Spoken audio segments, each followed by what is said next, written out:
Stellar Decay Episode 1: The Silence Below Mars.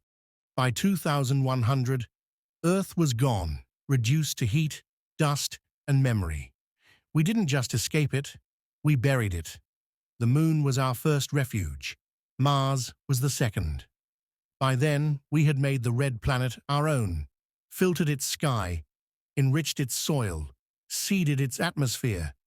For the first time, humans breathed freely under an alien sun. And we thought we had won. We built cities with open skies, machines that obeyed, exosuits that moved like muscle, robotic companions that guarded every frontier, plasma weapons that turned invaders into vapor, hypersonic craft that cut across planets in minutes. We thought we were untouchable, but death was already inbound, riding a wind seeded long ago. A virus, alien in origin, crafted not for war, but for replacement. They called it VX7. It infected only humans, no animals, no machines. It entered silently, mutated the blood, the brain, the breath, and worst of all, it left the mind intact, just rewired. The infected remembered who they were. They could speak, they could reason, but now their purpose was simple: destroy anything still human. The Moon was overrun within weeks. Those who died there didn't stay dead, they changed. VX7 had turned their minds into something viral, something strategic. When the Moon's atmosphere failed, the infected didn't wither, they adapted. And then, they launched themselves to Mars. They didn't crash, they landed. When the virus hit the Martian cities, it spread fast, too fast. Some fought it, some ran, some activated defenses not touched in a generation. The domes, atmospheric quarantine shields, relics from the first years of colonization, were brought back online. Massive bioseals dropped into place, cutting entire cities off from one another. But the domes hadn't been used in decades. Their oxygen reserves were limited, power cells degraded. And once sealed, nothing in, nothing out. Inside them were the uninfected.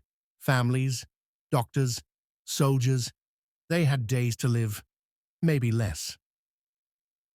That's when Silas Valen, great-great-grandson of a legacy long misunderstood, was called into the Red Vault. Not a bunker, a laboratory. Buried deep beneath Olympus Mons, it was where Mars's last thinkers gathered to solve the impossible. It was also where they held the alien, the only one we'd ever captured, the one we assumed was our enemy. It wasn't. It had come to help. We tortured it, interrogated it, mistranslated everything it tried to show us, until Silas arrived.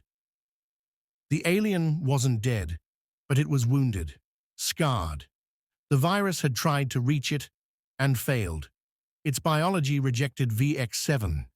It couldn't be infected, but it understood how infection worked, and it offered knowledge, not out of guilt, not out of mercy, out of necessity, because the virus, VX7, had grown beyond biology.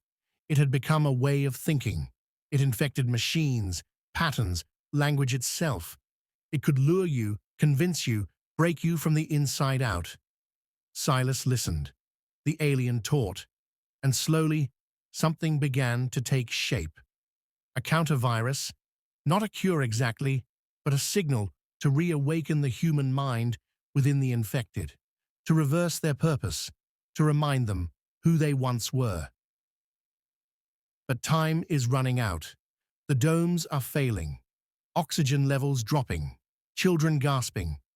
The infected circling the outer hulls like wolves in the dark. Silas Valen is not a legend. He's a man. But he carries a legacy written in blood and silence. And now it's his to rewrite. The virus is not the end. It is the question. And what's left of the human race must answer.